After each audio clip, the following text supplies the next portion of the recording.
Yeah, man, we're live. E4, C5. We are in a game. After this game, I am going to go on. It's not, I don't think it's going to be a rant. I don't think it's going to be a rant.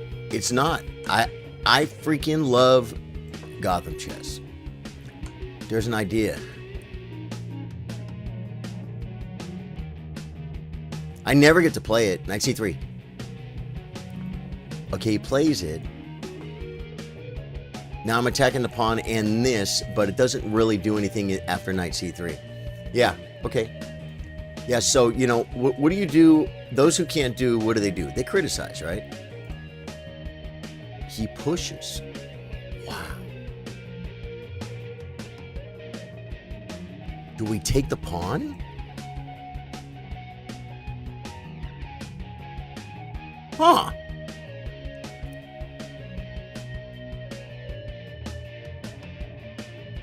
Knight b5, knight a6. Taking a pawn, guys. He's not castling this way. I took a pawn, guys.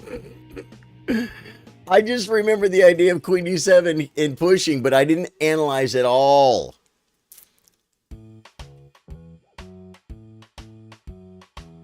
I think the next move is queen back, guys. I think we got to be like a thief in the night. Rhodes, what's up? Trey. We got to be like a thief in the night. Austin and Rosa subscribed. Austin, man. Austin, welcome to the exclusive chess chillers, man.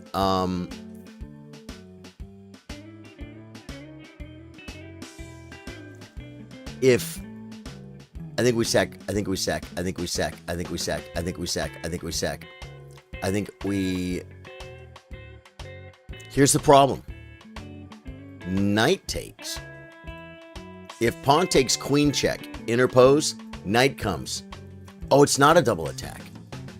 It's not a double attack. But it's going to be tricky to castle. No, I have a check. I have a check. I have a check now. Do I just take it? Do I just take it?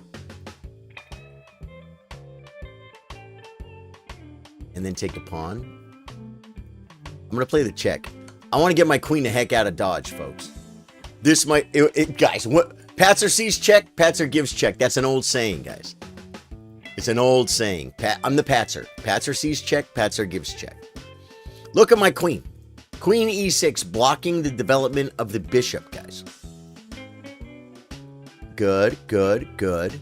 Do we just take knight b5... Queen c6? Do we just take queen check? I'm worried about this move, but I always have this. He could always come in here, though, attacking his square if I try and castle, guys.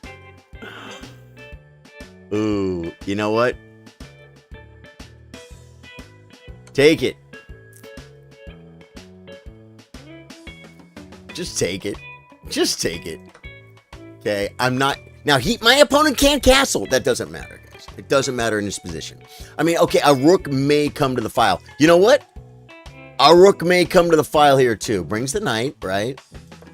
Right? We plan this. We plan this. Now I think I castle long.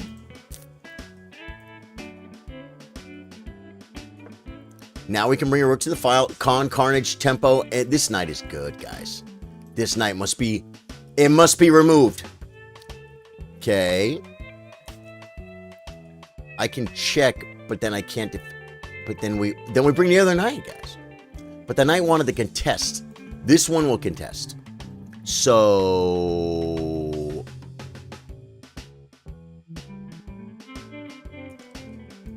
we keep our check in our pocket, folks. I'm a pocket checker. Look at the knights. The knights on the rim are crim. You guys know what crim means? My cousin was older than me, and he used to say crim like crim was cool. She's crim. She's cool. Crim? Is it a word? I think they might have made it up. Let's count pawn islands. 2 to 3. Let's count isolated pawns. 2 for him to none for me. Let's count advanced knight Menunus. 2. He's got 2. Do we kick this knight back to this square, attacking my pawn that is protected but not really feeling it? I think we can't allow this, but this... We have to get developed. Can I move? No, I can't move.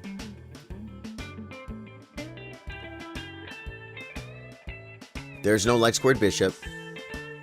Let's make this knight go away. Making a hole! Oh, I can pin. I can pin. I can pin. I can pin! You want him to make the forky dorky, folks. He will lose. He will lose the game in front of all his friends. Man, it's Thursday. It's Detox Thursday. I will tell the story. I need a second. Where's this knight going? It can also come back to protect and to massively centralize. Dude, Trey, what is going on, my bro? The knight comes back. Okay. Now, do we get rid of this knight? This is okay. I could play a rook over and lose a pawn, but then maybe win a knight.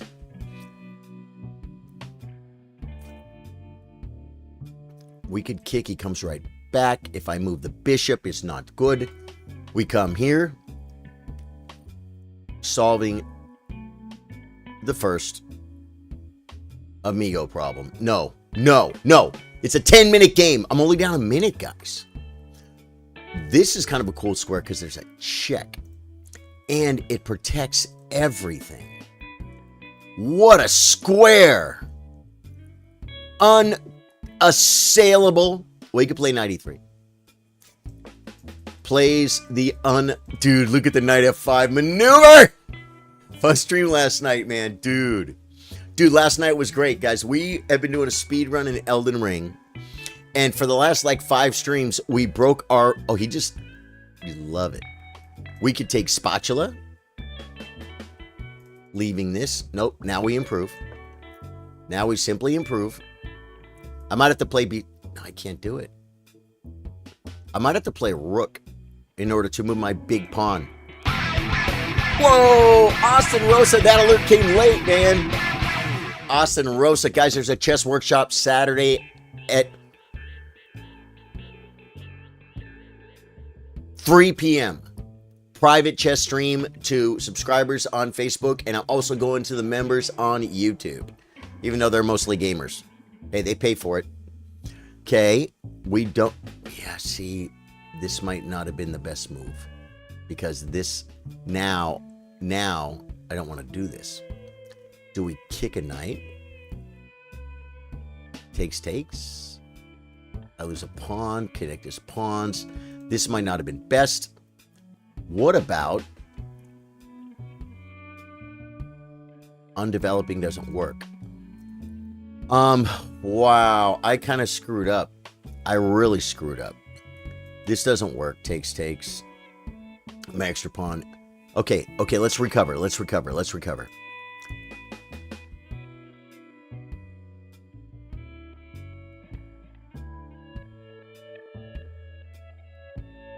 Just take and be up a pawn.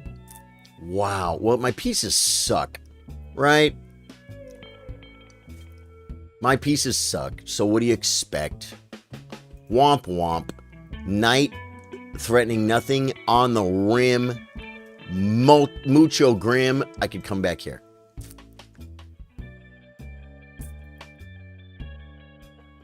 One thing we got out of this was his knight out of d5. So we'll take it. He could attack my knight. My knight comes back. The knight comes to f5. Unassailable. But this is my square then.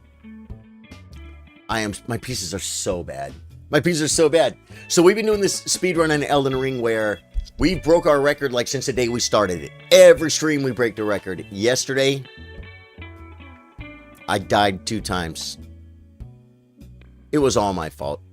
If I didn't die 2 times, guess where we would be? We would have broke our record again. Or it would have been close. There were still some other mishaps too, but I shut the sucker down.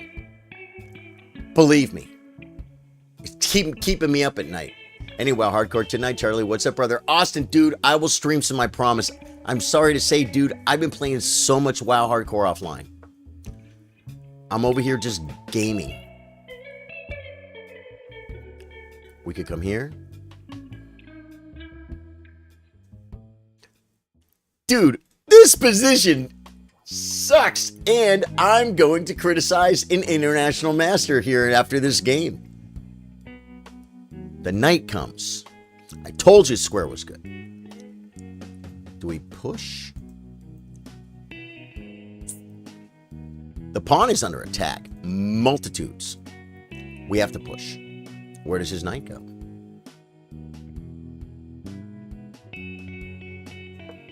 We have to push, guys. He can check. It doesn't do anything. I will rip. I should just rip, right? Rip. And then defend the pawn. Because he's developing. Oh, no, it's check.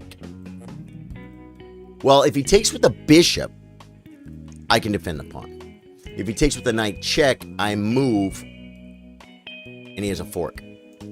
So he has a fork no matter what. He went check, and now after I answer for Fredo, he comes here. So am I losing? I do have a check here. Well, I mean, not really. I do. So develop.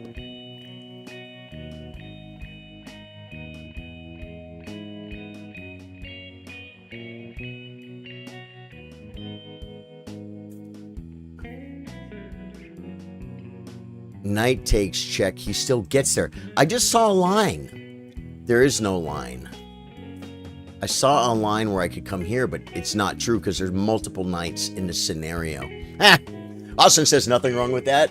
You on the anniversaries servers are regular hardcore. I'll make horde on there. Doomhow anniversary. And tell me your character. You get bags. You get money. You get everything.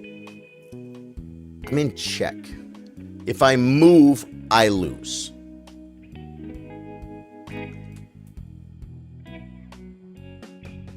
You got to take. Renewing.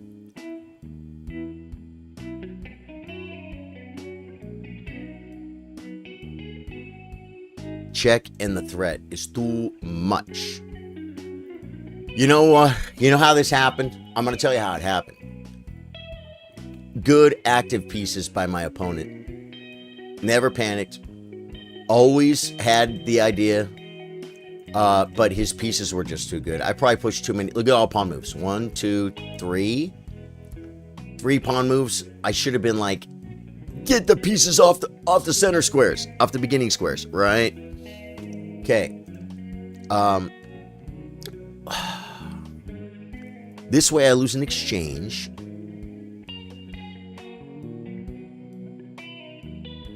And I have nothing. All right.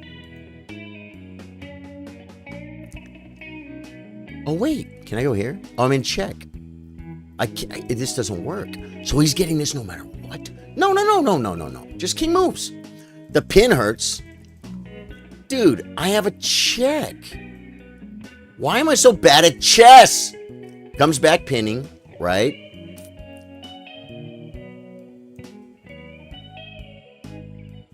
Defending and we'll kick.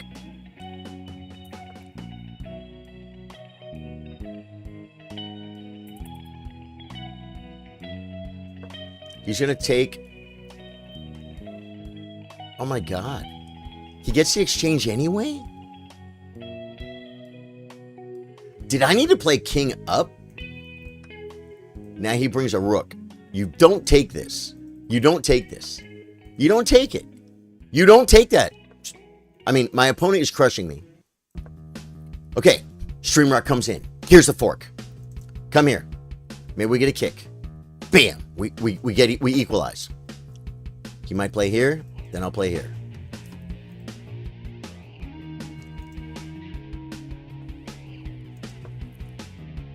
It's a triple check. He could play king. Still there. Still there. I'm very low on time. Anything. Any. Double. No. Dorky.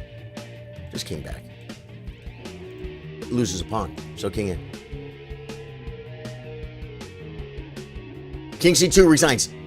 Good game. Good game. Good game.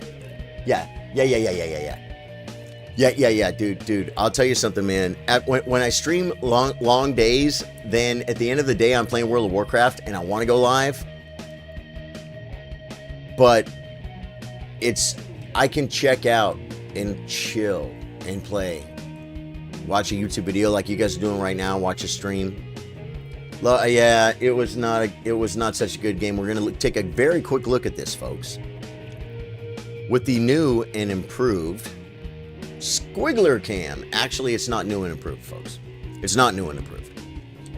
Featuring Clifford, the big red arrow that is off the screen. Look at this. Look at this. It was equal and black was better all the way to here. It got equal again. Black was better. Equal, if anything, black's better. White is winning. Then, bam, it's equal again. I had a move, guys. This is like the... Okay. Let's get a quick recap on this game, guys. Quick recap goes like this. My opponent had 3 great moves. I had 1. There were no brilliant moves. We each played 4 book moves. He played like a 2050. I played like a 1700. I made 2 blunders. He had 2 misses. I had 1. That's because his position was way better than mine. Okay, bringing the mug down to just quickly run through this, and then I'm going to show you guys a position from Gotham Chess, a commentary he did. I'll give you the whole story. But I want to see if you guys see it. I want to see if Charlie Sardo Gaming is better than an international master. Okay? I bet you guys are. E4, C5. Check, bam, bam. Okay, let's go to the opening Explorer. Castle's number 1 move. Knight C3. So if he plays something like, what can he play for me that I get to play this? Like C3 or something? It's a move. This is not a move. I remember this being a move. Queen G4 because you hit 2 pawns. It's not. Okay, we got to go to analysis now because we're completely out of book. White is better. Queen G2 is the 3rd best. DE5 it likes better. You know why DE5? He should just castle. If he takes, this means so much more. Because now the rook is not protected. He must come Queen F3. And then we just take, and you play chess. Knight F6, Knight C6. You know what I'm saying? And my pieces come out in normal squares. I get the same scenario. So I should have taken the pawn first. And it goes takes, castles, defending, and developing, man. Rook E1, you leave it.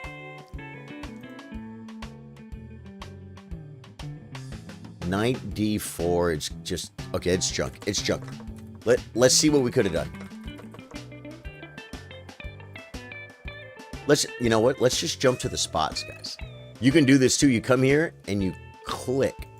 Right here, black is better, and this is where I obviously made a bad move.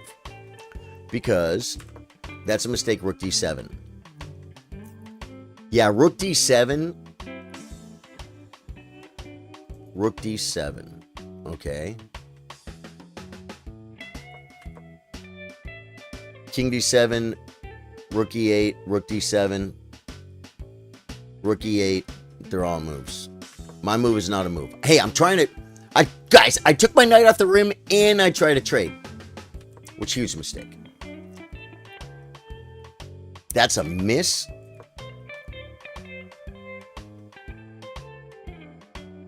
Yes. Oh, takes. That's one of his misses, guys. See? Look, He has 3 pieces. Okay. 2 of these pieces actually play. This knight plays, and this knight is here. Was a huge mistake. Okay. Let's go back to the squiggler.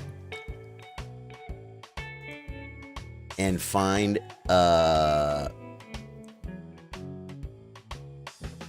Okay, so here, this is a bad move, and I made another bad move.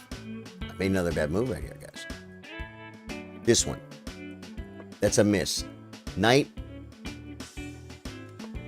E6. Oh, knight E6 hits the hopper. Relieves the pressure. LG3, you just take it, man. And D5. And black is better. Oh.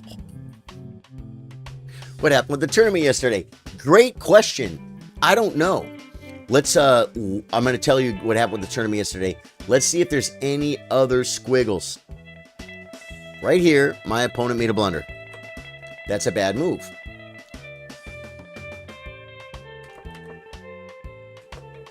He should just take his win. Oh, because on this move, I could play King C8. No, Knight E5 blocking and threatening. No way, guys. Okay.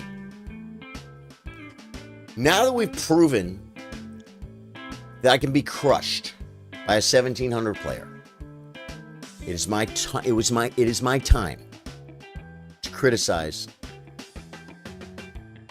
Levy. Love him. Stan Harter says, here, licking my wounds from the beatdown I took in the tournament yesterday. Stan! Guys, here's what happened in the tournament yesterday. Let's go to social clubs. What happened to the stream was, if you guys don't know what I've been doing, because a couple of weeks ago, chess.com got wonky. Comments weren't showing up. It was broken. Okay? I have been restreaming also the chess on YouTube at the same time. So if Facebook ever goes down, Charlie Sardo Gaming, I'm probably live on YouTube, guys, for the chess streams, okay? Okay. It did go down. Why did the stream break yesterday, guys? It was on my end. I will tell you, guys, when it's not my fault, I really want you guys to know it's not my fault. Like my computer's overheating, which that doesn't happen. Like I need to get a new capture card. I don't use a capture card. But you know what I'm saying. Technical stuff on my end, I have to find out what went wrong so I can fix it. I don't even hate to, I want to say I hate to admit it. I don't hate to admit it. It's life. We are not fraught with problems at Charlie Sardo Gaming with stream tech. We are not. When something goes wrong, I need to know what happened. I need to admit it. I need to try and fix it. My internet blinked yesterday. It blinked, meaning it stopped for a second. My internet just dropped down to 0 and came right back. That sucks. It doesn't happen. That doesn't happen all day, all the time. For the viewer, what happens? Well, what usually happens, it'll buffer for a second, and they'll be like, someone will say in chat, "Is the stream down?" And then the internet goes, comes right back. It comes up, and we keep going. It's happened before. I've been doing this for 4 years. Facebook keeps the stream up in case there is a blink like that, and my internet comes right back, and we just continue. Been doing that for 4 years. A couple weeks ago it happened, and Facebook ended the stream.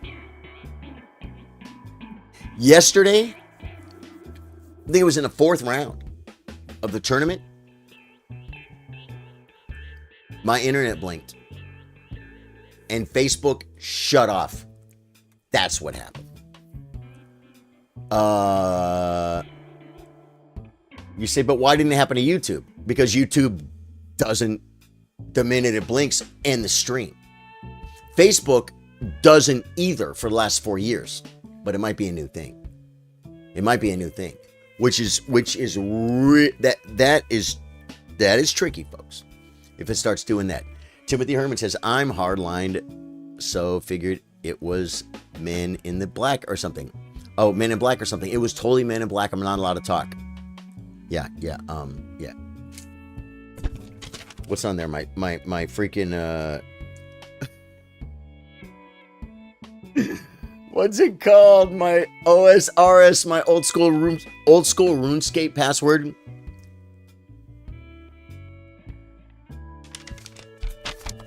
Save me. Ruby is here with the Men in Black. Save me, guys. Guys, I always say that because I have a Post-it note back there somewhere, kind of pushed back behind a monitor, with my OSRS, that's old school RuneScape password. This is a very, one of the older games, very old game. 40 years old. 40 years old, I bet. People still play it. It's a cult following.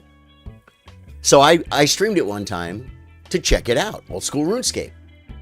And dude, massive people came in the stream. And they're like, what server you want? And they all came to me. And they were opening trades and giving me gold or whatever the currency is in that game. And weapons, swords. They're like, dude, you're rich. You're probably richer than most people in the game right now with all the money people were giving me. So you got to put it in the bank. I'm like, okay, where do we go? Follow me. So I followed them. And dude, people were following me. We had like a trail of 13 people. It looked like an Asmongold video. When he plays World of Warcraft, there's always a bunch of people around. When he walks, they walk behind him. It was fun. Old school RuneScape, guys. I played it one time. You know why? Not my jam. But I have my password. I have it. I would have to, I don't even think you have to reinstall it. You probably play on a browser. I'm not sure. But what I should do is find a chiller. Don't tell me that's you and you want it right now. Not happening. Find a chiller. Maybe do a stream. And do a random giveaway. And find somebody and give them, that still plays that game, and give them the riches. RuneScape is OG as it gets. And there's new versions of it, right? But OSRS is old school RuneScape. That's the original, I believe. You play OSRS a little here and there. See, Zachary, that's cool. Fun with community like that, I bet. Absolutely. You can play it on your tablet, says Zachary. So I could log into my tablet? Yeah, but I can't stream from my tablet. Okay, events. What happened yesterday was the distinguished Disguised Teriyaki took first place. You go, surprise, surprise, he's 2,200. He is, but you know what? He doesn't always win. Sometimes he comes in late and starts out with a point negative or, a point down. Sometimes he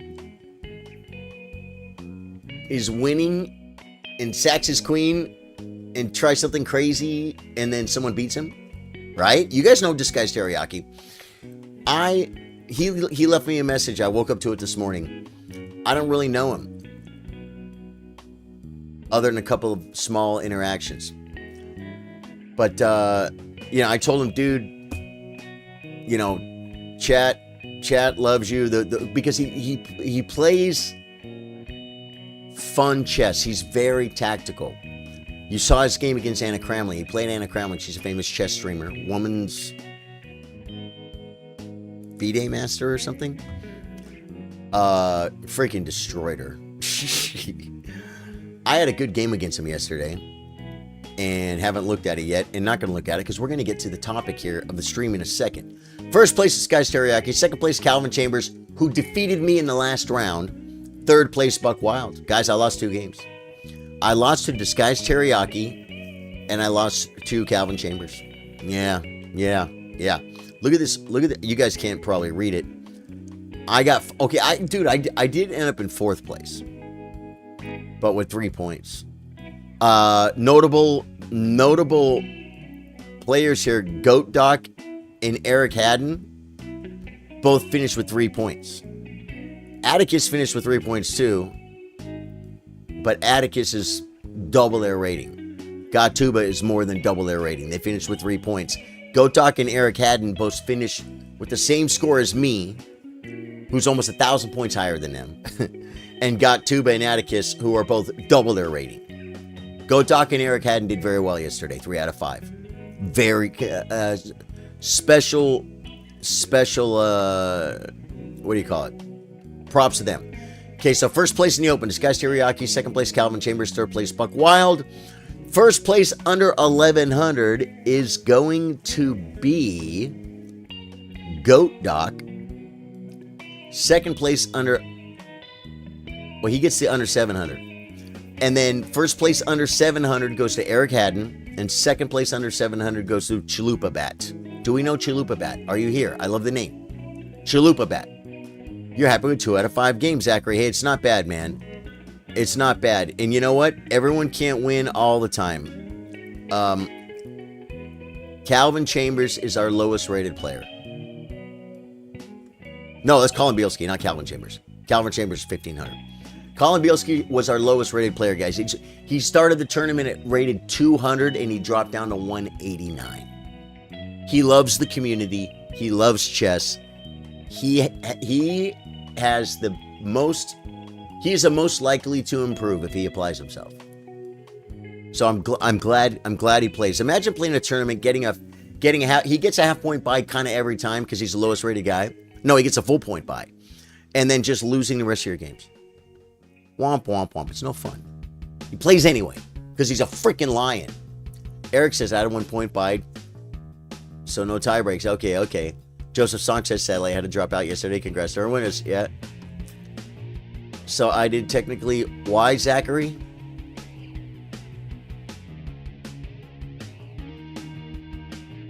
Oh.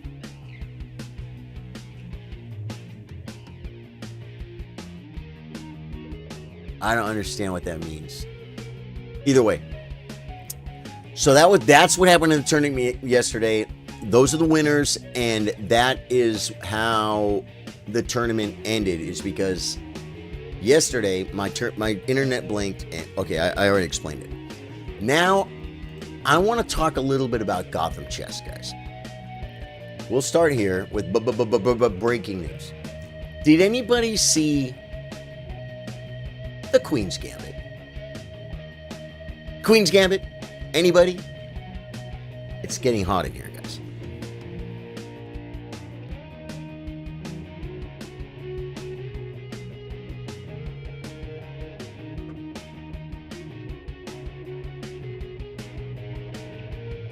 Did anybody see the Queen's Gambit? It's a stupid question. A lot of people saw the Queen's Gambit. A lot of people that don't even play chess saw the Queen's Gambit. Yeah. Queen's Gambit was awesome. Everyone loved the Queen's Gambit. I love the Queen's Gambit. Joseph Song says our lowest rated players have the best tenacity. There's nothing like working hard and getting stronger. Don't give up. Joseph, you're so the kind words. That's what being a chiller is all about. I'm pinning this. I'm pinning it. I used to pin more comments that I love. But Joseph Song just summed up being a chiller. Pin comment. And it's just sitting there. Did it pin?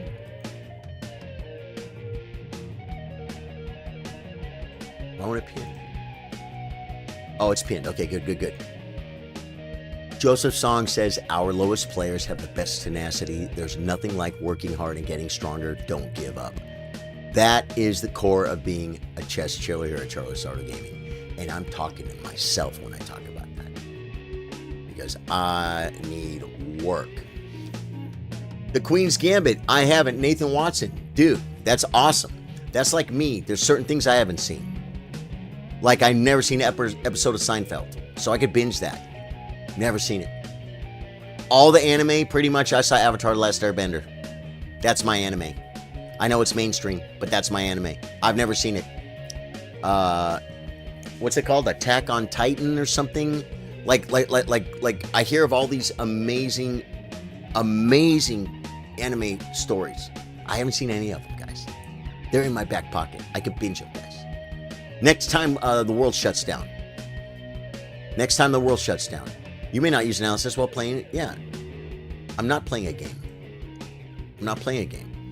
Okay. So,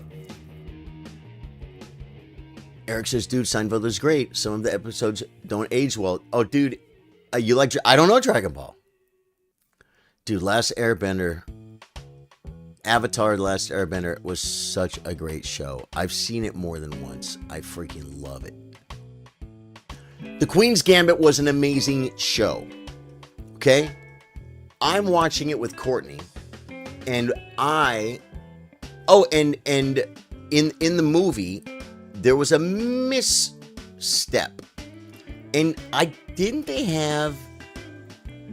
not have, who was the chess consultant on Queen's Gambit? Who was the chess consultant on the Queen's Gambit? I know I need typing lists, folks. Former world chess champion Garry Kasparov and chess coach Bruce Pandolfini acted as consultants. Pandolfini had consulted with Tebbis prior to the novel's publication some 38 years earlier, coming up with the title of The Queen's Gambit. Okay. This could explain some stuff. We're going to talk about Garry for a second. Gary's old school. Gary's very political. Garry was the greatest world champion ever, except for Magnus. Or Bobby. Gary's very smart. Usually the smartest guy in the room. Always the most passionate guy in the room. And actually, I think Garry has probably some integrity. He seems to speak the truth, but he comes from that older Russian era. Is this conspiracy? Am I making, what's the word? Allegations? Assumptions? No. I'm not. How did Garry not freaking catch this? That's all I'm saying. You have one job. Be there and be sure no one does anything stupid about chess. Because you are chess. You are the face of chess. You are Garry Kasparov. Someone says something stupid. Someone says, yeah, the pawn can move 3 squares forward sometimes. You got to go, whoa, stop. That's not true.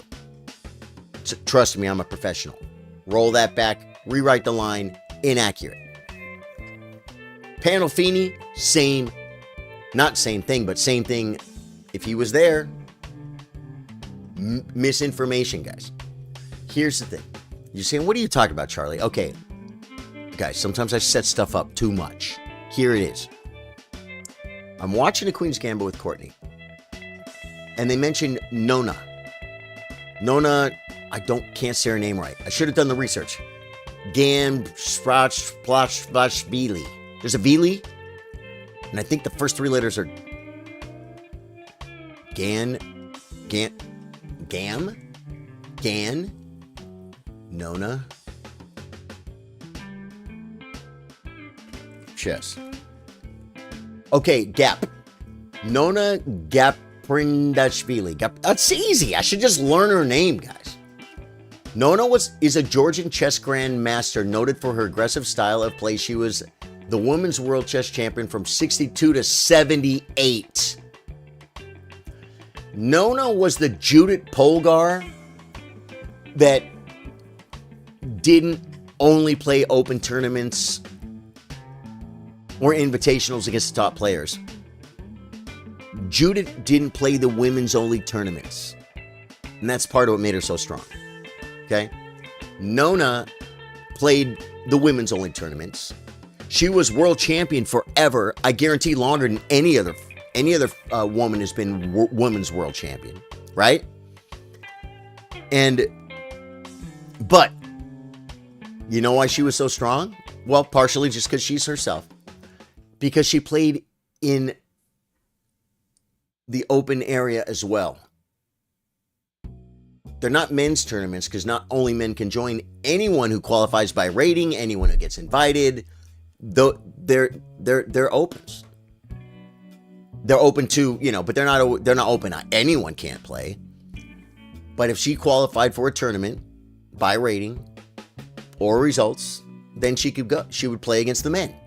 Or if there's just a tournament, pay $100, go play a tournament. She would do that. There'd be women in the tournament. It'd be 99% men. She competed against the men. She won a tournament in Lone Pine. It was a big tournament, pretty good tournament.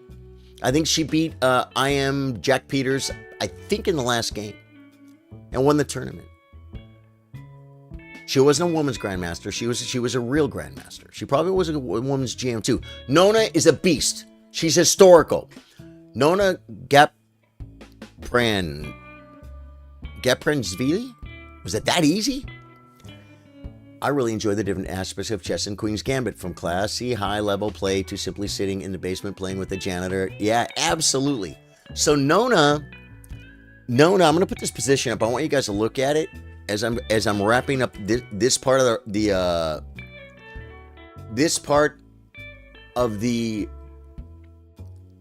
as I get into my point. Nona was a beast. Nona's still alive. So in the Queen's Gambit, there's like, I don't remember exactly the scenario. I'm going to paint the way I remember it. I'm probably wrong, but the point is 1,000,000% accurate. There's a couple guys whispering like, "Oh, she's good for a girl. She's very strong and da." You know, and one of the guys says, "She's not as good as Nona, or is she as good as Nona," or something like that. Speaking of Nona Gapranzvili, and the other guy says, "Yes, but Nona didn't play against the men." And I jumped out of my freaking couch. I wasn't even paying attention. I'm sitting there freaking, probably, having a few, chilling during that time in our life when you had to stay home. And I'm watching this thing, and these guys are talking, and he says, he goes, "Yes, but Nona never played against the men. Like, this girl's unique." In other words, kind of like Judith Polgar, except Nona played against the men. Against the men, Nona did too. As a matter of fact, I guarantee you there's many strong female chess players that play they see no gender lines. They might play women's tournament, they play men's tournament. As a matter of fact, they all probably do. But some of them also then choose to pursue the women's titles, which Nona actually did. Judith didn't. So it was blasphemy. It was blasphemy against Nona. It was an inaccuracy. I jumped up. I told Courtney, I go, "Nona played against the men." I didn't even say, "Give me the phone, I want to Google it." I already knew. I'm a freaking amateur chess player. I already knew. And then, that brings me to this point. I see, okay, at some point, Nona Gapranzvili sues Netflix for defamation. Huh? Let me turn a bot on in case you guys want to buy a real coffee mug. A real coffee mug. Who has a mug? Show of hands. Show of hands. Anyone have a mug? These mugs are great. I'm a mug salesman, folks. If this is the two-sided, I believe it's 16 ounce. Yeah, it's a move. So she sued Netflix.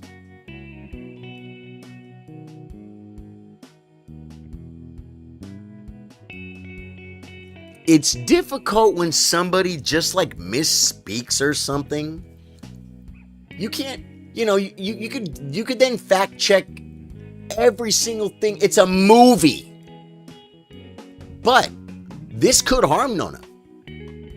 Netflix, billion-dollar company, pretty big company, whatever it is, right? A Queen's Gambit made a few bucks, definitely. They completely named her and devalued her brand and her legacy by saying she never played in the men's tournaments. They did. They really did. That's true. You know what? Is it worth $8 million? It's like The Godfather, right? It's like, that's not justice. I understand Nona. I was as mad as probably Nona was. Because it was dishonest. It was a mistake. Well, I think it was a mistake. Sometimes people will throw little slights in there to knock people down maybe they don't agree with. Maybe they're from the other side of the tracks. Maybe they have a different affiliation.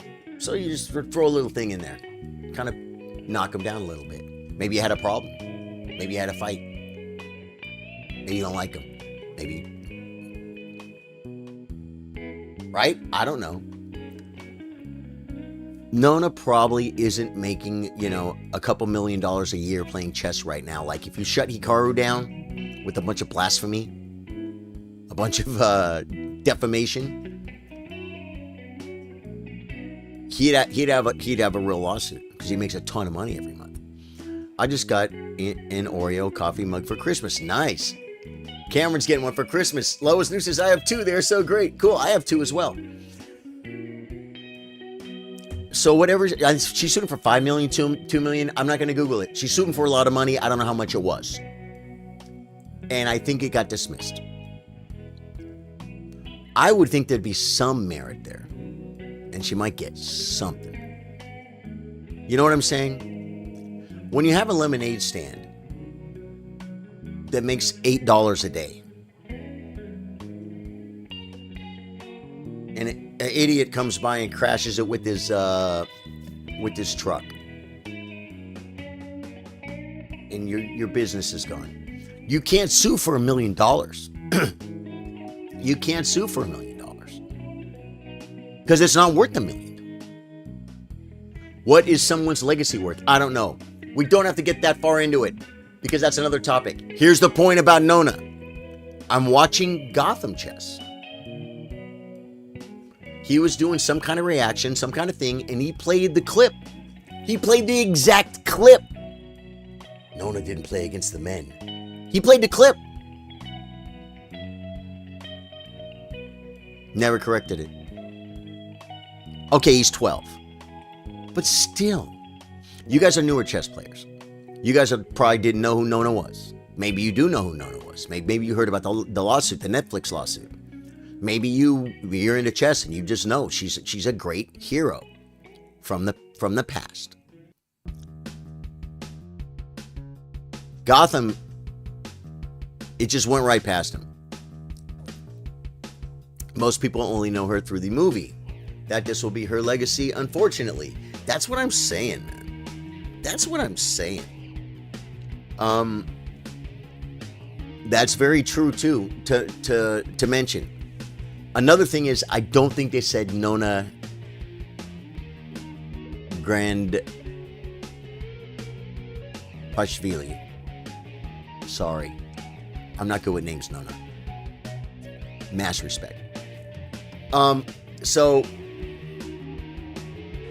Gotham Chess didn't know it or wasn't paying attention, and I'm like, I jumped out of my chair and I was barely paying attention. It'd be like if someone said some crazy thing, someone says just nothing, it's just words. Someone says something insane, you go, what'd you just say? It freaked me out. Didn't freak me out, made me mad. Okay. Gotham Chess is human. Like I said, he's also 12. He hasn't been doing this near as long as I have.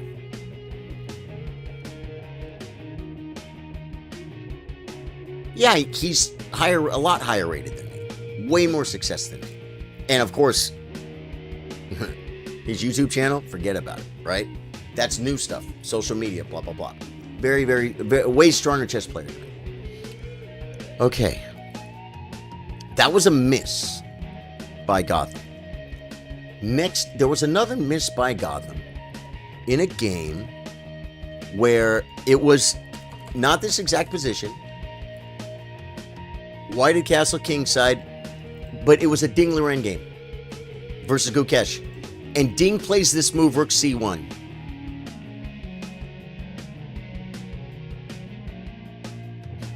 I guess it's good that Gotham didn't understand it at all. He thought it was just like a dumb move. he's high enough rated, I think, to come up with some kind of explanation for it. I don't know. Of course, not fair to compare him to Judith Polgar. But Judith immediately understood, because this file was open, and Ding had a rook on this file.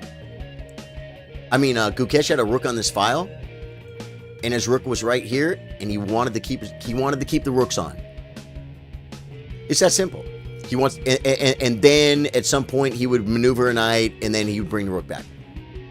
Little thing like that. Okay, it just goes to show international masters can miss stuff. Okay, or just can't compare him to Judith. Can't compare almost anyone to Judith. Another freaking hero. Okay. This brings us to the point of today. The Botez, what? You know, I wonder. Because if Gotham's 12, they're 9. I don't know. I would bet, obviously, the older sister, Alexandra. My name's Alexandra. Is she a Valley girl? Alexandra? I bet Alexandra would have a better chance than... What are their names?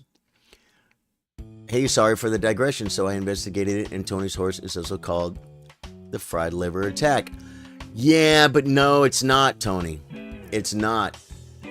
The fried liver attack has a very specific set of circumstances. Just sacking your knight on f7, playing knight, and sacking the knight is not the fried liver attack. As a matter of fact, the sack comes with a bishop. King takes, and then the knight checks, and the king has to come forward or something weird. That's fried liver attack. So it's the fried liver. Gotham Chess has gone on rants about this because, Ben Feingold. Because a lot of people think anytime you sack on f7, it's a fried liver attack, and it's not. Yes. And I remember what you're talking about, Tony, and I hope you listened to what I told you. Tony just sacked a piece on f7 for no reason. He had no development. He had no attack. And I just took the piece and he's lost because he was down a piece. And I said, dude, I love the attitude. I love the aggression. Develop all your pieces. And then sack something. Then at least you have pieces to attack. You know what I'm saying? Your sack has no chance. We'll look at a fried liver after this. Okay. Gotham Chess. Can't compare him to Judith. This game, I'm laying in bed. Guys, my schedule is screwed up. I was staying up till 8 in the morning watching World Chess Championship matches. And I've been trying to go to bed a little bit earlier, and that's hard. It's hard to go to bed earlier. You know what is easier to do for me? Set the alarm and wake up earlier. Because I literally, when I'm going to bed at 8 a.m., I'll set my alarm for 2. Jump up, drink coffee, wash my face, or don't today, and go live. On my, how much sleep is that? 8, 9, 10, 11, 12, 1, 6 hours sleep. That's enough for me. I'd like more. But that's when I stay up till 8. Hey man, if I went to bed at 7, I might set it for 1:30, right? Okay. I changed my schedule. No, I'm trying to change it. And I'm doing it by getting up earlier every day. And today's alarms were set for, I went down from 2, my alarm was set for 2 till 1:30 to 1. Can I show you guys this? I think I can. Guys, getting up earlier. Every day I'm just getting up earlier.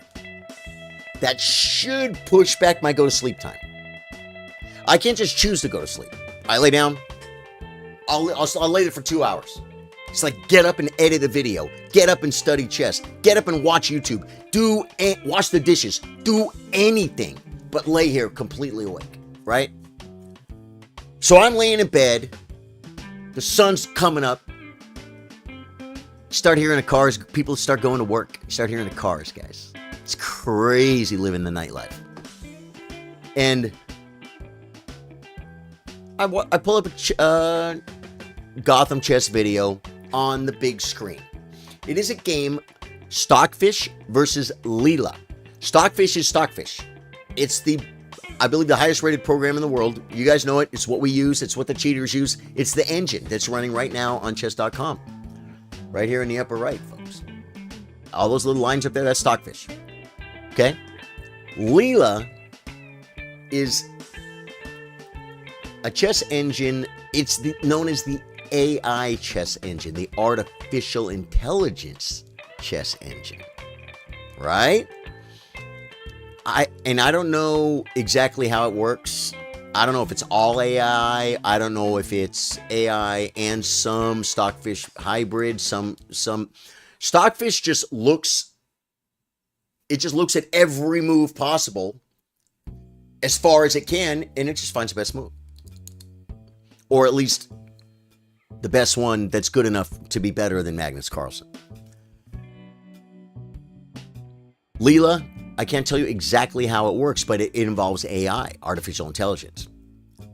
Try melatonin. That's a move. I need to try it again. You made fried liver and onions. Oh, dude, fried liver and onions for me is something I can totally handle. Like once every 20 years. Soak it in buttermilk first. See, Jay knows all the tricks, man. That would probably make it good.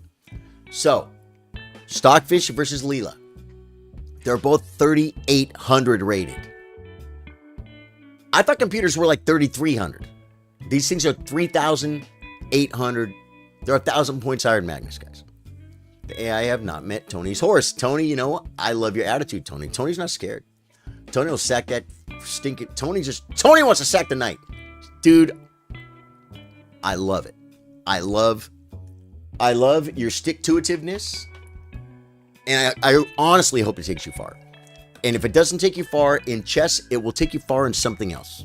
But maybe you start a business. Maybe you're going to stick to it. Don't quit's the most important thing. Sometimes you got to know when to quit.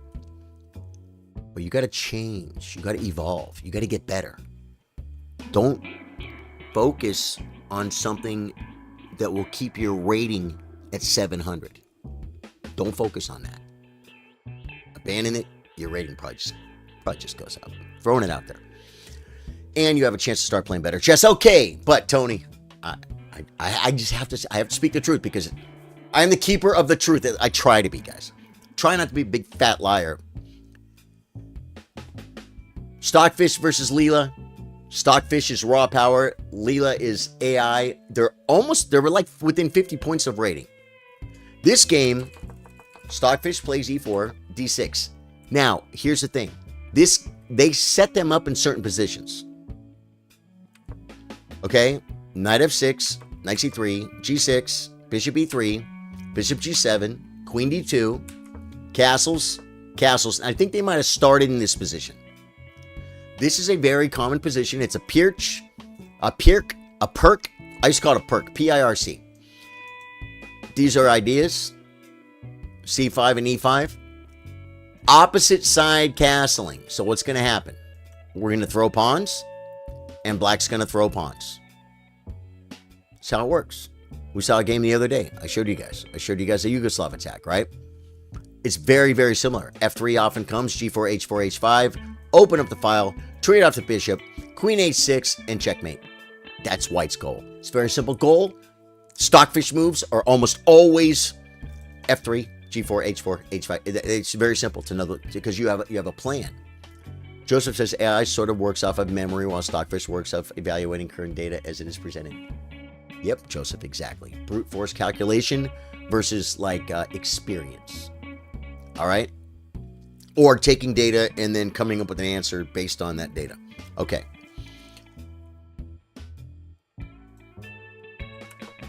C6. These I'm just trying to get the position now to get you guys a feeling for the position. F3. This is a crazy move. It's a crazy move. Don't push pawns in front of your king. But this thing's rated 3,800. This move is just to stop this.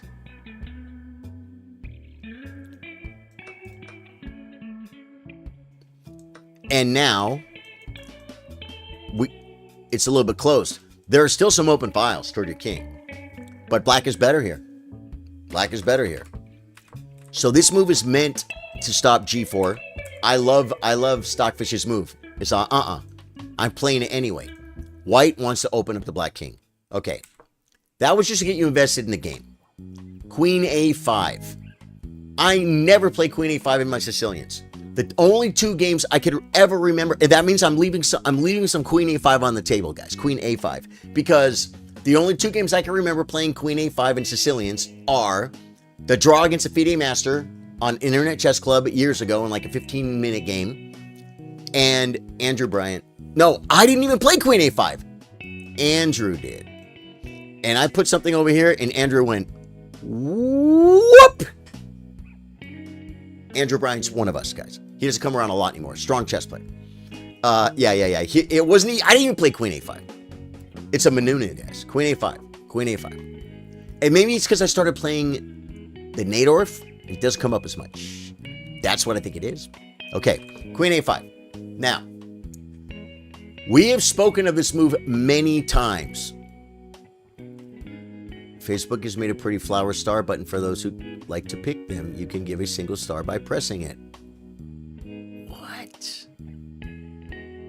Jay Williams says, Facebook has made a pretty flower star button for those who can like to pick them. For those who like to pick them, I like to pick the pretty flowers. Sometimes I sing songs about it. You can give a single star by pressing it. That is amazing. That's very TikTok. I like it. It's TikTok. They're doing Facebook. That's TikTok. They're copying TikTok. Okay. Queen a5. Now, Grandmaster move. Grandmaster move. You could keep going, but this move will be here for you if you want it. King b1.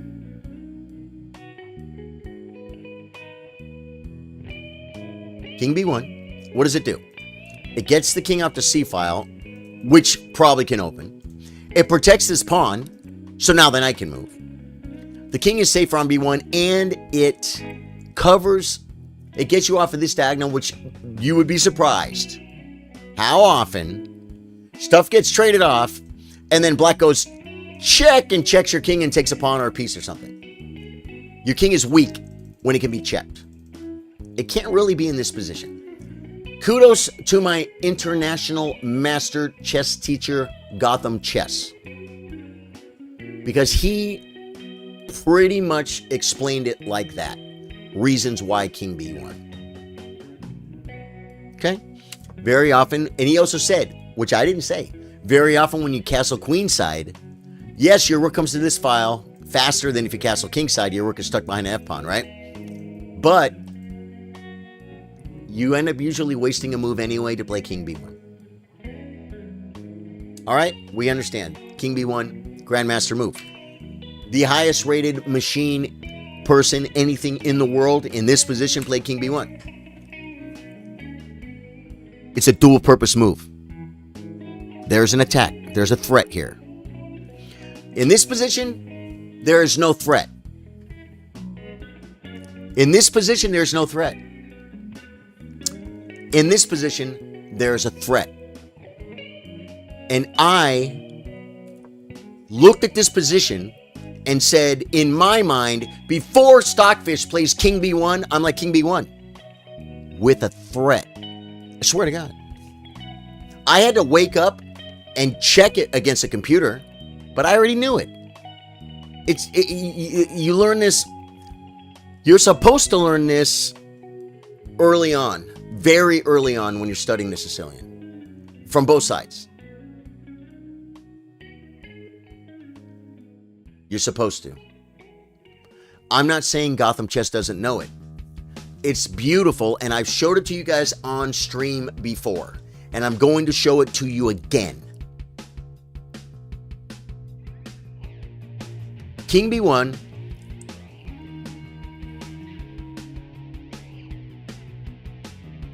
What's the threat? I'm going to be back in 1 minute. Just look at the position.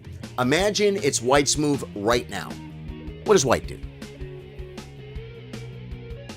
Right back, guys. 1 minute.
Dude. While I was, I brought my phone. I looked at the stream, and I saw the pretty flower. Eric Hatton says Bishop D3. Bishop D3 is a move. Bishop D3 is a great move. It's a developing move. Now, you understand, it is black's move.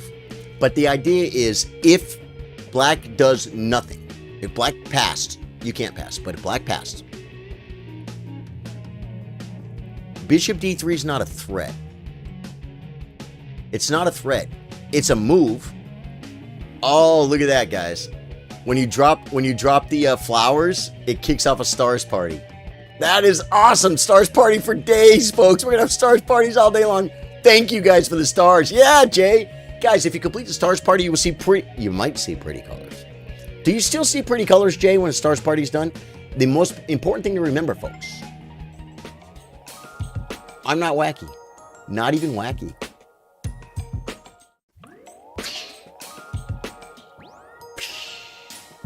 There we go, folks.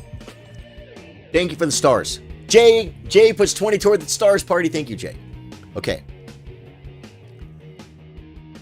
A threat means if they don't respond to it, something bad's going to happen. You could get checkmated. Your rooks might get forked by a knight. You might lose a pawn. It could even be positional. They might be threatening to push a pawn and gaining and locking down the queen side and stopping all your counterplay. It's a threat. A threat is a threat. It's a threat like the word threat. Something bad's going to happen if it happens. Bishop D3 is a great developing move. Yeah, it's a great developing move. It's a move.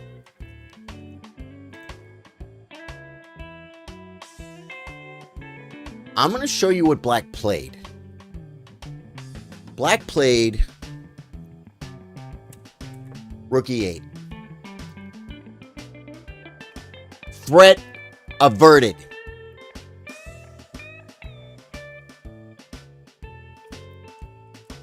I'm like, king b1 threatening. I'm like, he saw it. Is that crazy? But that's true. And Eric, you're going to love this. It's very simple. To adjust your body clock and fall asleep earlier, get plenty of bright light in the morning and use warm, dim light in the evening to boost melatonin production. Not going to happen for me. Consider reading more about circadian rhythm to better understand the process. It's all science. Yeah, no, I believe that. You know what the science is? At night, I got big monitors lit up. The media never stops. I'm not saying, guys, I really have a problem and I can't solve it. I solved it. I'm solving it. I want to make myself tired. I'm getting up earlier. I'll go sleep earlier. I'm not going to be getting up. As long as I get up, if I commit to getting up, I'll go to sleep earlier. My schedule will change. But thank you. And melatonin, all that stuff. I should eat healthier. I should work out. I'll probably sleep better. Probably sleep faster. All that stuff. Yeah, but thank you, Tony. Thank you. And thank you, Lois. So now that I tell you Rook E8 threat averted, do you guys see the move? Does anyone see the move? No one sees the move. You're telling me. Do you have blue blocking glass? I've had them. Bishop H6.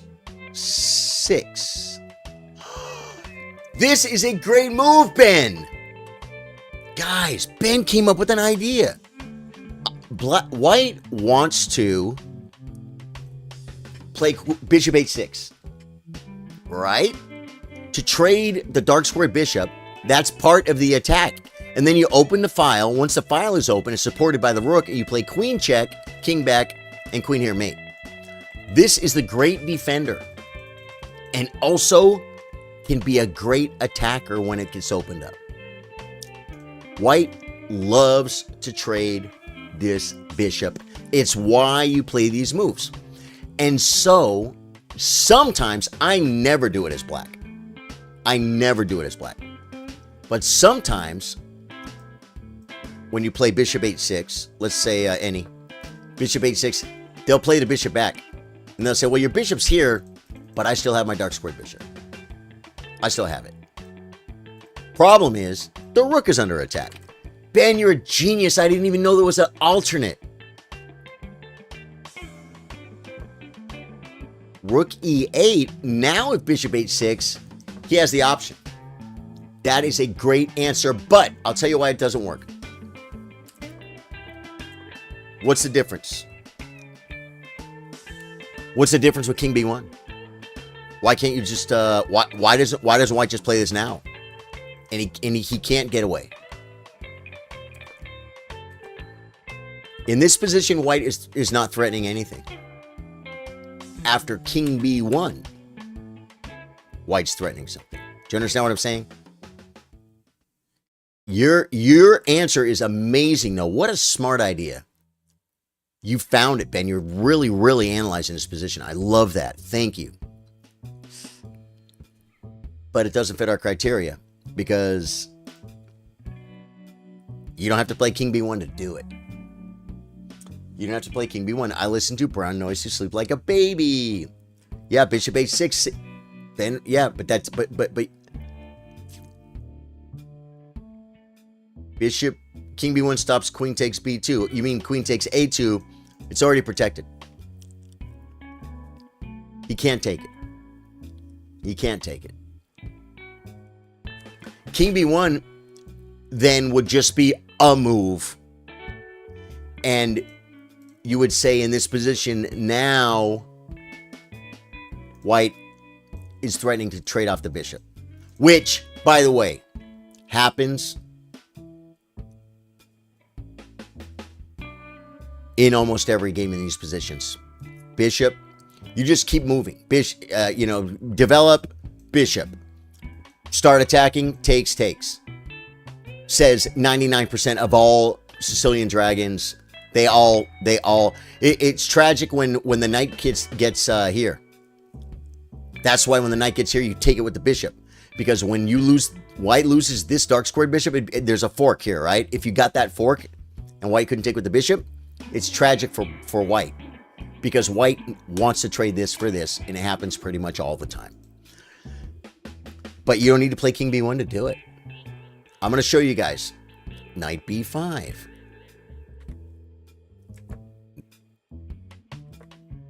King B1. Joseph's getting warm. Here's the idea. Knight D... Wait. Okay, let's say black does nothing. Let's say he develops... a piece.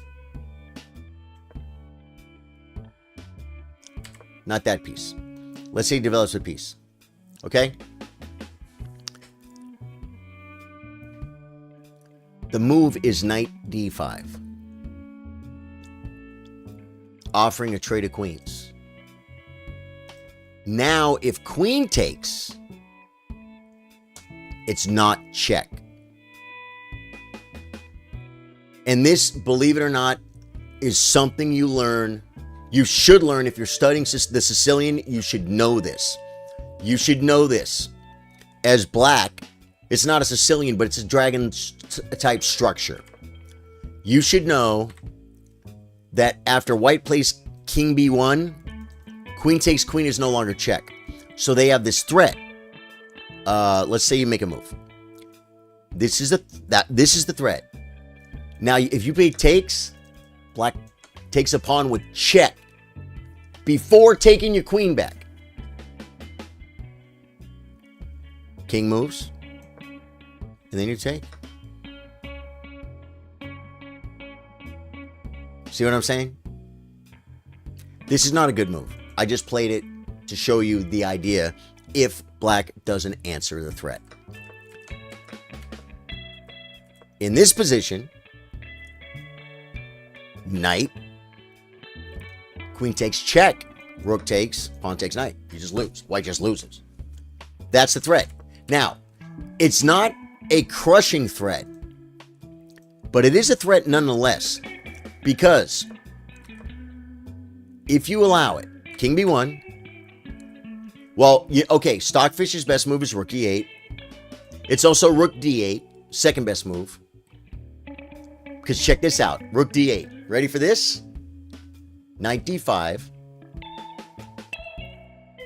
Takes, not check. Takes with check. Now the rook is not on f8. The king can come over.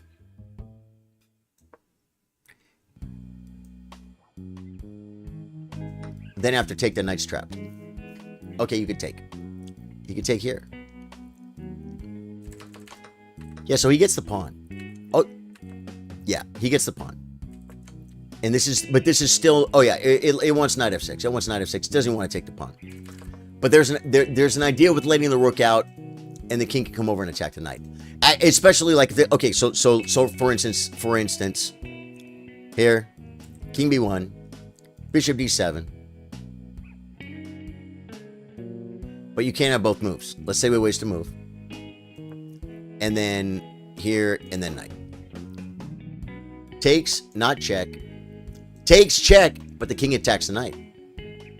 Now after I take, the knight is trapped. So that comes up a lot. Because yeah, the bishop would normally, could be moved off that square. In this position, he could just take it if it was on c8. So that's the idea, and this comes up in Sicilians a lot. And if you're playing a white side, you castle queen side, queen comes to a5, that's part of king b1. Is this thing. It's the whole idea. It's the trap of the position. Like I said, it's not the end of the world. Let's say b5. Okay, knight d5 is the best move. Takes, and it takes check. King h8, rook takes, bishop b7. Now it looks a little trapped, but you know what can happen? d5, right? cd5, bishop b5. The knight is going to get out. Knight's going to get out. Is it winning? No. No, it's only plus 0.99. White's up a pawn, equivalent to up a pawn in that position. But in this position, it's like plus 0.8. It picks up like 0.2 of a pawn. When you're 3,800, you don't want to give that up. It's better. Chess is a game of micro advantages. It is. Once you stop dropping pieces and your opponent stops dropping pieces, anything you can do to, if you have nothing but just a slowly, barely improving move that moves Stockfish just up 1/10 of a pawn in your advantage, that's a huge thing. You keep doing that, after 20 moves, you'll be up 2 pawns. You know what I'm saying? Yeah. So my point is, Gotham chess, after rook e8 says mysterious rook move. I think he said mysterious rook move. I think he did, but then he said, no, this prepares e5, and it also clears f8, where the knight sometimes will come back to f8 to cover squares. Now there's no checkmate on h7, because the knight covers it. There's a saying, knight on f8, no mate. It's a rhyme. And there's some value to understand that sometimes the defensive move is knight f8. Knight f6 is great. What does it do? It covers h7. The weakest square in the king's position, right? When he castles. What does knight f8 do? Same thing. Just, you know, he's not controlling the center and stuff. You know what I'm saying? He's not a real knight. He's a baby knight. So that was his description of it. Rook e8, suspicious rook move, but no, it prepares e5 and also vacates f8. Maybe the knight can go there later. Maybe. He didn't say that's why they did it. But he never spoke of the threat. Rook e8 defends the pawn.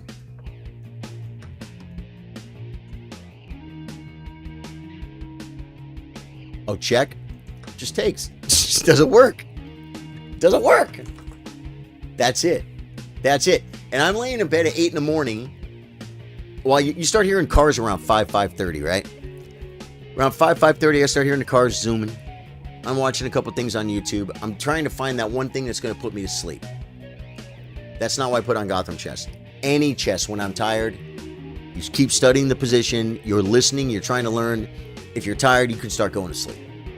Probably bad to associate studying chess with sleep, but it's already there. So, and then you can look at the position, and then you can close your eyes.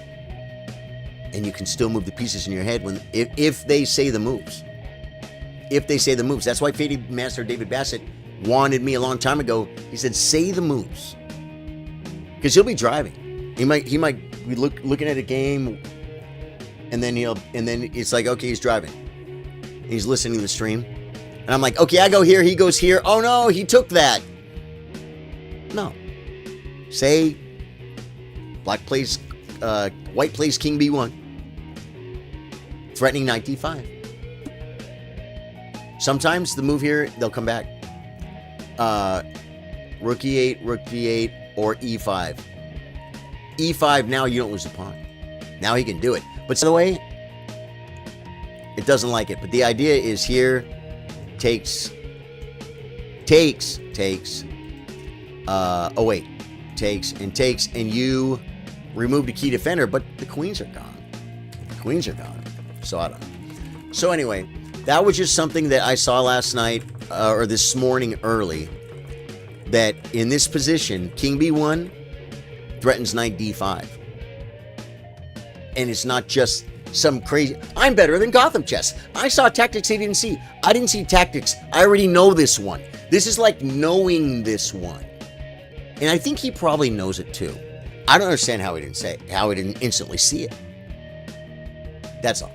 That's my rant, guys. That's all I got. There's a lot of chess involved. Some good stories. We went down the rabbit hole on a few things. The fried liver attack. The fried liver. Let me go to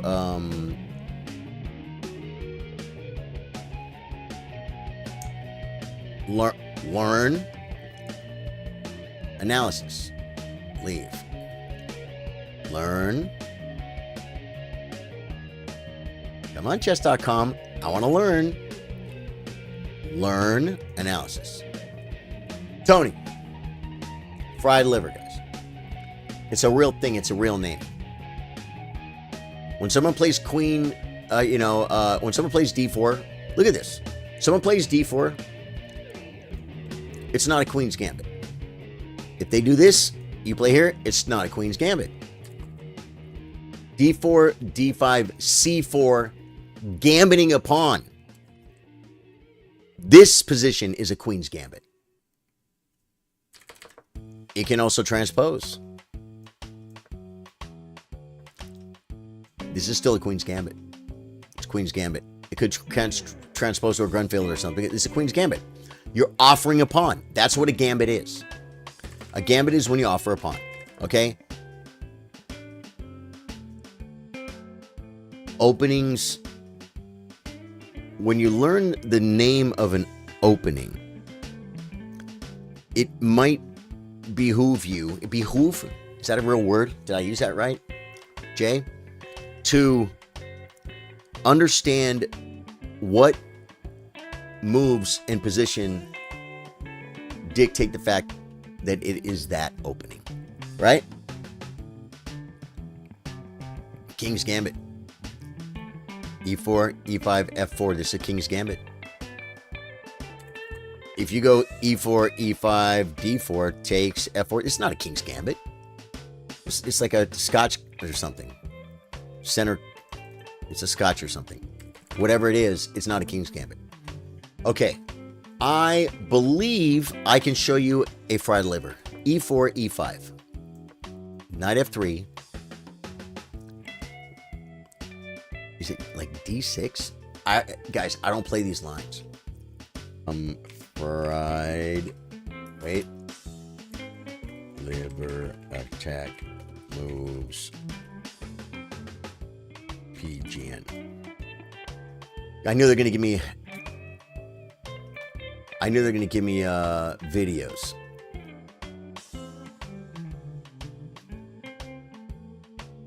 Okay.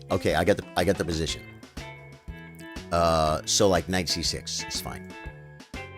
Okay, bishop c4, knight f6.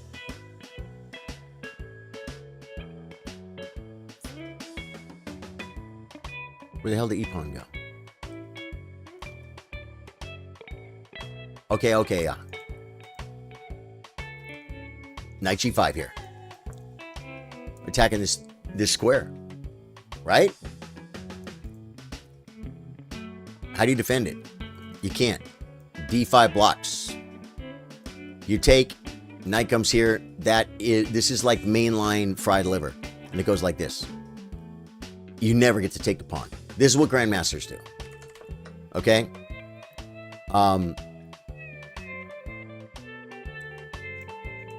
Pawn takes, but if D5 pawn takes, knight takes. This is a starting position. Well, this is a fried liver. And it is a knight. I'm sorry. You were right. I was wrong. It is with the knight. You take. And here's the idea. I take a piece. I'm forking. But here's the thing. You have a piece developed and your queen can come, and this is a very well thought out thing. This sack is good. And yeah, knight f7 is brilliant and white is better. King takes. You have queen f3 check, hitting the king, and the knight. The only way to defend the knight is king e6. The knight's still pinned. Check this out. Bam! Knight c3. You develop a piece on the pinned knight, threatening to win your piece back again. Look at his king. You sacked a piece for a pawn. This is the fried liver attack. It's very specific. You can change. If you do this, if you do like, if you do something like here, castles, knight, whatever, bishop g7, knight g5, and even takes. This is not a fried liver. It's not. It's the theme. It's the idea. But it's not a fried liver. It's +4 in this position. Because we made all these other developing moves. You know what I'm saying? This is bad for black. It was closer to a draw before. This is not a fried liver. It's the theme. It's a fried liver thing. But it's not. The bishop doesn't come to d7 in the fried liver. Fried liver is this. It's basically a fried liver. But just because you sack a knight on f7 is the biggest point. The biggest point is just because you sack a knight on f7 doesn't make it this crazy knight f7, queen check, attacking the knight, king up, knight c3. This is a fried liver. And when I was a younger man, you know, I was rated high 1900s, and I knew 1600 players that could rip these lines off and they could show you every variation. They could be all, you know, it's a draw with best play. They'd be like, play any move, play any move. That is what was fun chess for them, was to memorize the fried liver all the way out. You know what I mean? That's Tony's horse. Yeah, but that's not what you did, Tony. Tony, what's your name on chess.com? We'll look at the game. You didn't do that. In our game, you did something like, you know,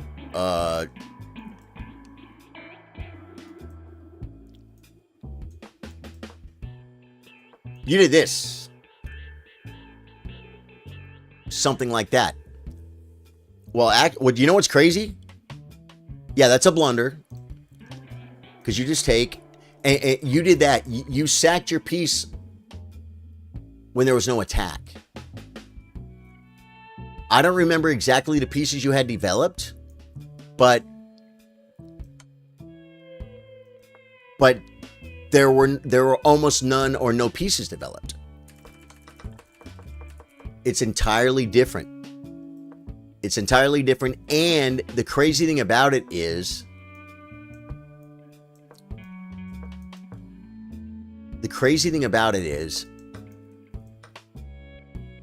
you still are sacking a piece, but in this position, there is a bishop developed, and you have this exact unique situation where you get all this pressure because of this. Because of this and this. The king is stuck in the middle. The king had to come up. The king had to come. My king didn't have to come up. My king could have come back. In this position, the king has to come up to not lose the piece. It's totally different. And it's important that you understand that. The reason it's different is because in our game, my king just wasn't being attacked. You weren't threatening to win the piece back. You didn't have any pieces developed. There was no threats. Yeah. And I'll tell you this, in this position, you could say, wait a minute, black has two pieces developed and so does white. White's not even ahead in development. You can't sack a piece. Of course you can. In this position, you can. But you gotta get your pieces developed before you sack a piece. In this position, you only need the bishop, because the queen's coming with check and hitting the knight. King comes, a piece comes, hitting the knight again. What's the move here? Knight b4.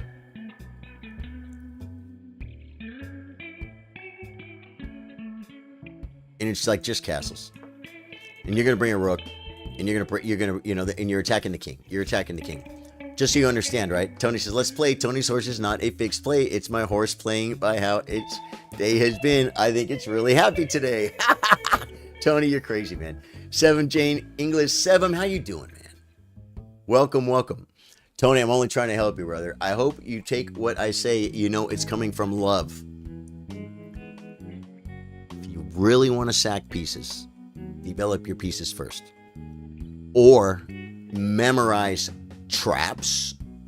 The problem with memorizing traps is you don't get them all the time. You don't always get to play your trap. But I'll tell you this, guys. Learn analysis. Flip the board. Can I play it from this side? Let's try it. I have a trap I play that when I play when I play for it, I get it maybe 1 in every 12 games or something. Something like that. 10 games maybe. E4, E5, knight F3, F5. I play Lightning Gambit. They play, yeah, I can't even see it from here.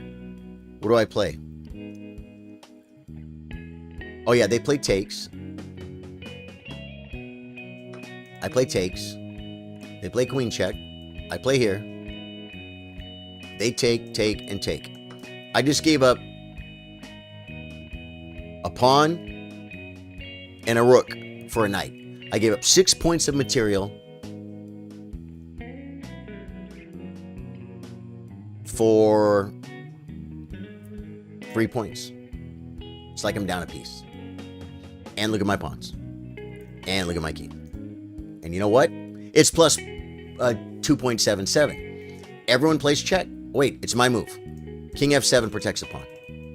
Okay? They play this move a lot. So let's do it. Fine, I'm fine with this. And then a lot of people play this horrible blunder. I play d5. I get my bishop out for free. This happens all the time. I played this game. I probably played this game, I don't want to exaggerate, 30 times. 30 times. Variations of it, 60 times. When I say variations, sometimes someone will come here. Sometimes someone will come here. I had a guy not too long ago just take. It's like, there's a variation of it. But here's the idea of the trap. Let's say he comes back. Bishop back. Okay? Okay, I develop my bishop. He castles. And he's going to open up the file and attack my king. Look at my king. I can't castle. I'm hating my life. I just developed my knight. He goes to castle. I mean, to open it up. I go, oh no! Don't open the file. So he takes. Then I play here. And it is in this position. White's best move is queen takes g7 because his queen is trapped. The queen is trapped. It's attacked by the knight. And at every single square it can move to, it can be taken. This is a trap. It's a trap that there can be variations, but he doesn't have to play that bad move either. Okay. Okay.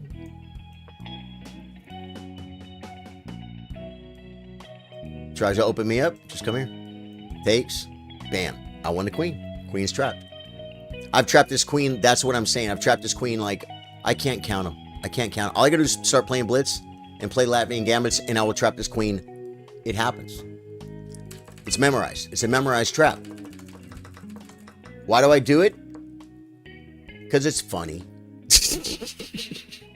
I do it because it's funny, folks. Obviously, GM perfectly okay with simulating a castle instead of castling naturally. But what do you think the value of Loss's move is worth? Well, it depends. Have you done the cow? I haven't done the cow. I'm not sure if it's like the hippopotamus, but it definitely has a scenario where you move the pieces in certain spots. I don't know the moves of the cow, guys. I'm not a cower. I'm not a cow enjoyer.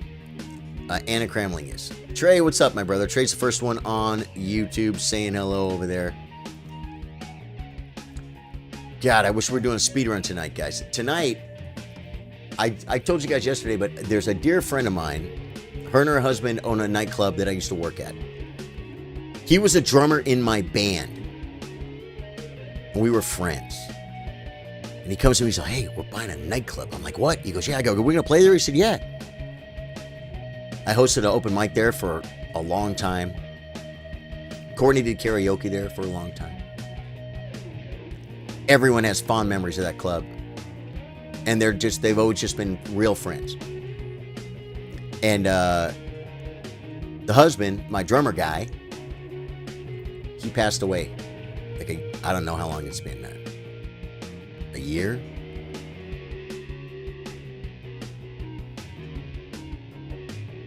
And so I don't see him anymore. And his wife, I don't see her anymore. And I heard she's going to be somewhere tonight picking something up at a club. Nothing nefarious, holiday related. So I'm like, I got to go. Because the opportunity to see my friend. And to see my passed away, my dead friend's wife. Go give her a hug. Tell her Merry Christmas. You know what I'm saying? In addition to that, look at this hair, folks. You think this just happens? My hairstylist, man. Actually, there's more truth to that than I lead on, because when I met my hairstylist, he's like, dude, you're doing your hair all wrong. You're doing, okay, I didn't do anything with my hair today, guys. This is sleep hair. This is bed hair. He says, you're doing your hair all wrong. He said, come to my salon and let me show you how to do your hair. I don't even have to cut it. I'm just gonna show you how to prepare your hair, and your hair will look way cooler. I'm like, all right. I went. He showed me. He became my friend and my hairstylist. It's his birthday. He's going to be at the same place. What do? You go. You go for your hairstylist's birthday, and you go to see your dear friend. No way, Jose. Exactly. Did you see that clip, man? I came up with a great idea for a TikTok, man. We did it so cheesy. I'm trying to think if we even posted on TikTok. Where did we post that one? I don't remember. Either way, it was funny. Have you seen that one, or were you just saying No Way Jose, Jay? Have you seen the No Way Jose clip? Me and Courtney. I know you've seen a lot of my content. Jay's great, man. Jay's gone through and searched for Charlie Sardo and seen a lot of videos from my other channels on YouTube. Old videos. You know, he probably saw the, did you see the camera? The wind gust at Burnett, in Burnett, Texas? I think that's on the, is that on Blingarella? That might be on Blingarella. Have you looked up Blingarella? Blingarella, Blingrella. And there's just a few terrible videos on that channel.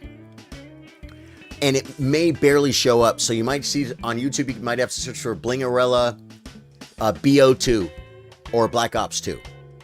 Because there's a great, it's hard to really tell what's happening if you're not a professional Call of Duty player like me. But I make the best COD timing hero play to single-handedly snatch victory out of their jaws. I see one of my teammates and he disappears. Then I hear him get shot. Well, I know exactly where he got shot because I know where he went and I know where the enemy was coming. I'm looking at a doorway. My teammate disappears. He gets shot. Our flag is right in the doorway. All the guy has to do is come touch it. So I time in my brain. Okay, he shot him. He's coming forward. Right before he gets to the door, it's like I had wall hacks, but I didn't. I go, brrr. God, you only have like 32 bullets or something. I pre-fire the wall, and the guy runs right into the bullets and dies inches away from the flag. And he was going to return their flag is what he was going to do. And he drops our flag. So now there's two flags sitting there. I run over, return our flag, pick up their flag, take 3 steps, and win the game by myself. And it was all from just playing a lot of Black Ops 2 and just having a little bit of game sense. And I just pre-fired. And the guy ran right in the bullets. That video's on there. The quality of it kind of sucks. Yeah. Call of Duty, man. True story. Trey says first on both platforms. Love it, brother. Love it, love it, love it. So, and there's a wind gust of Burnett, Texas. There was a place called Spokes. It's now a restaurant. And it's where I met a couple of my best friends in Texas. I used to go play Tuesday nights with them for free to jam, play music. And that's where I met Marshall, our bass player. And that's where I became much better friends with my good friend Warren, who comes in sometimes. And that was where I did my first single gig. $50 and free dinner. Put a tip jar out. Sit there with an acoustic guitar for 45 minutes. Take a 15-minute break. Sit there for another 45 minutes. Sing some songs. $50 cash.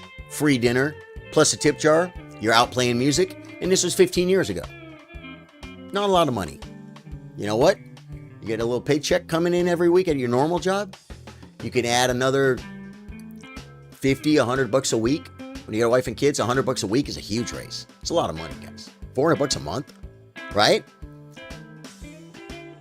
So I'm doing this. I'm singing a song. I think I was singing Tulsa Time. I don't remember. And everything's fine. I have a camera, an old camera with a tape in it. And it's sitting on a bar stool.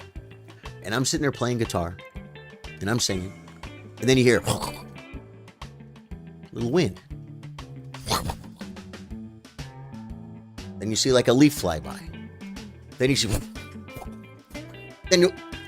And so I jump up and I run at my camera, and my camera, the wind blows it off, and it's falling off the chair, and I caught it in the air. You can see the cord rip out of the back of my guitar. I didn't have time to unplug my guitar. It's crazy. It's just one of those, like, funny things that happen.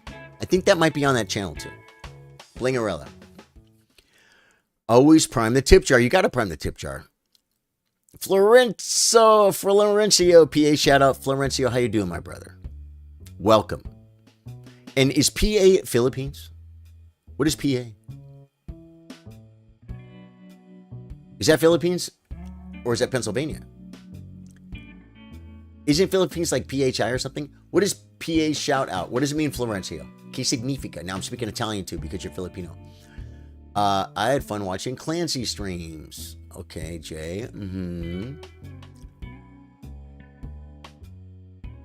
Practice at least 1 hour every day. That's a lot. Pennsylvania. It is. Okay. His name looks Filipino though, and I would have expected this. Although I am not attacking anyone for typing incorrectly, because I type horribly. I don't know abbreviations. And that name just looked very Filipino to me. Is your name Filipino, Florencio? If it is, I have something I want to say to you. So if it is, tell me. So, yeah. So that's it. Monkey Addict with the like, man. 7, thank you guys for coming in, man. We didn't even do early stream hype today. Thank you guys for all the stars. Jay Williams with the 20. All this love, man. All this love. One thing, the little baby stars, I can't really call out those. Good, yeah. Well, and his name looks very much to me. Let me see. No, he's in the Philippines. He's in the Philippines. I'm looking at it. Florencio Badong, my friend. Kumusta? Ako si Charlie. Kinagangal akong makilala ka. He's in the Philippines, brother. I've been doing this a long time. Now, that's why I just looked at his, not even really his picture, but I just saw his name, and I'm like, Philippines. Kumusta? Guys, thanks for being here. I have to take a shower. I have to eat some food. And I have to start getting ready to go see my dear friend for Christmas.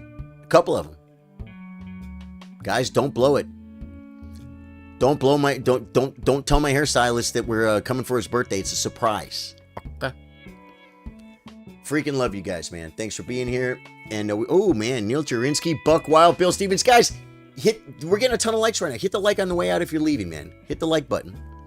And to my YouTube friends, man, thanks for hanging out. If you're just getting here, at the beginning, we played a game, and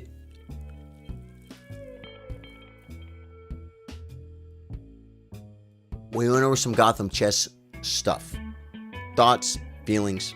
To summarize that Gotham chess thing too, I would say, I think he's a great guy. Not just saying this to be a politically correct streamer. I don't know him that well. He is spread the chess, right? And that's a win. That's a good win. Very strong player, and he makes good content. People love it. So congratulations on your success. I'm sorry I criticized you and called you 12, but you know, to me you're 12. And Yeah, next time someone speaks out against Nona, speak the truth. And next time a very common theme, King B1 threatening, appears, show it real fast. They can handle it. They can handle it. Love you guys. Thank you guys.